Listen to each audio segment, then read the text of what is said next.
I've literally just got out the bath, hence the messy hair and the unevenness. I mean, like, how bad is that? Like, seriously, my fringe is like there, the rest of it's there. But anyway, I will be 25 weeks tomorrow. I'm sorry about the quality of the last video. That was shocking. I didn't realise how bad it was, and the fact that the microphone wasn't on at the beginning, that's atrocious. It's disturbing. I didn't end up uploading videos of her kicking, as you can tell. I've forgot. I take videos and then I forget to upload them. She has kicked a lot since then. The first time she kicked when I first woke up, instead of like waiting 2 hours and making me panic, she actually kicked just as I was waking up, which was good. She's pretty much every hour or every half an hour sometimes. She's quite active. And they say that girls aren't active. It's like, it depends. But it sounds horrible, but like if she's not kicked for a while, I'll go hungry, because she tends to kick when she's hungry or she's trying to tell me to eat for my sake. Well, I feel hungry now, and like she's been active today. I was playing Sleep All Day Party All Night by Sean Kingston, and she was kicking like hell. I could see her kicking, it was that strong. And I was in the bath as well, and I was just watching.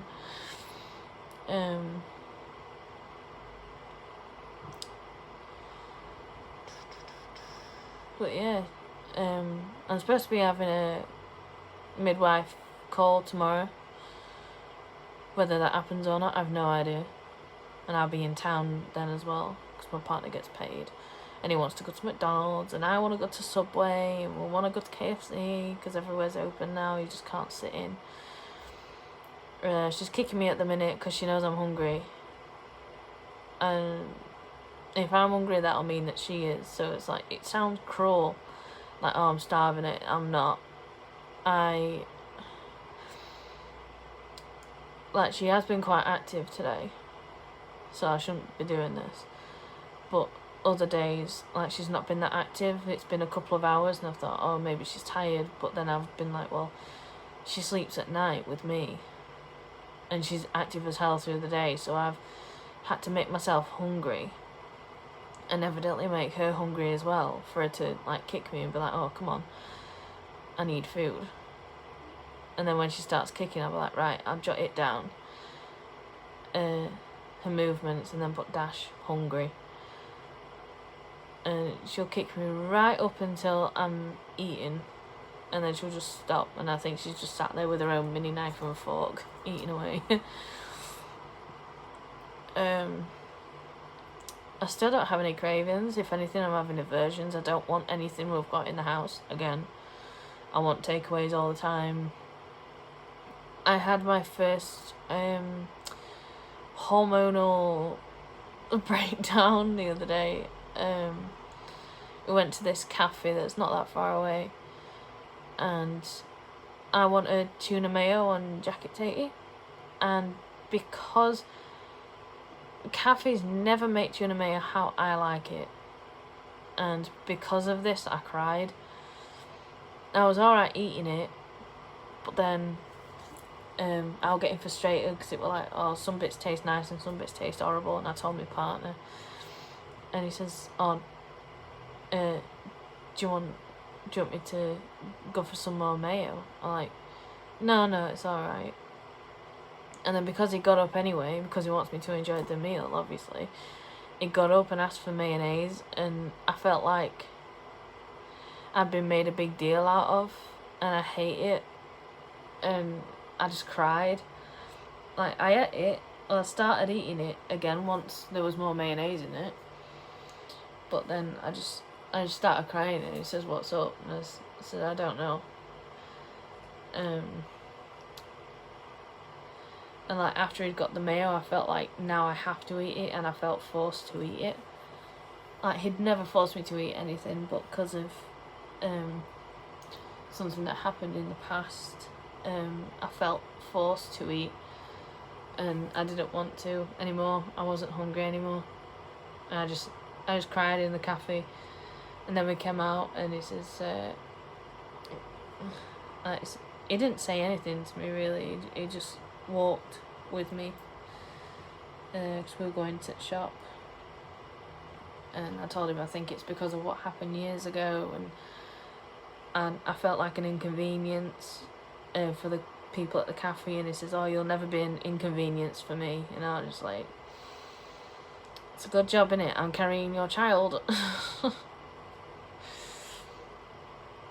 Like, yeah, I'd show you my belly, but like I've got no trousers on, and I do wear other clothes. I'm not just wearing this all the time. I've recently washed it, and I've had a bath, so I wanted to wear something clean. I don't feel like I'm gaining tons of weight. I don't feel like I'm gaining weight at all.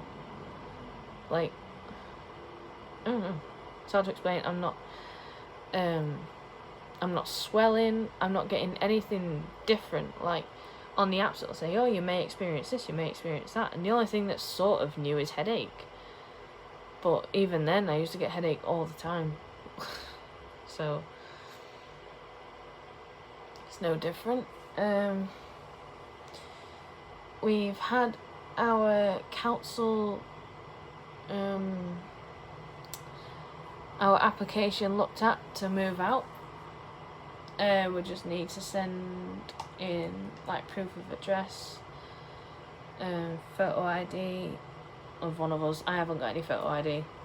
I'm gonna have to nick a selfie off Facebook. But my partner can use his, and we need proof that I'm pregnant. It's like, well, look at me. I need proof of my due date, because apparently they won't look for an extra bedroom unless you can prove that you're over 21 weeks, which to me is shocking, but I sort of get it, because then like things can happen before then, it's like things can happen after then, which I don't want to think about. I've seen so many different stories on Facebook, and like someone's lost the kid at a certain amount of weeks, and I'm like, no. That's why I don't join a lot of pregnancy groups. It's only happened twice, but I don't like reading it.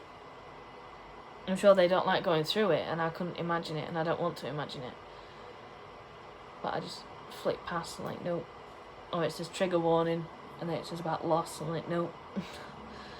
Don't want to read that. I'd like to think that both my granddads are watching over her, but more my granddad that died a couple of years ago. Not the one that died when I was 16, because I reckon he's probably looking after Caden, which is my nephew, and Lexi, who's my niece. And it's just ironic that two years later, something like that, when we do have the kid, she's going to be born in November, which is when my granddad's birthday was. Like, yeah, it's 21st November, and she'll be born on 6th, but still, it's kind of weird. That month has like kind of been not so much replaced, that sounds horrible, but that sort of thing. But yeah, 25 weeks tomorrow. Apart from lots of kicks, there's nothing new, really. I don't have preeclampsia, so that's good. See you next week.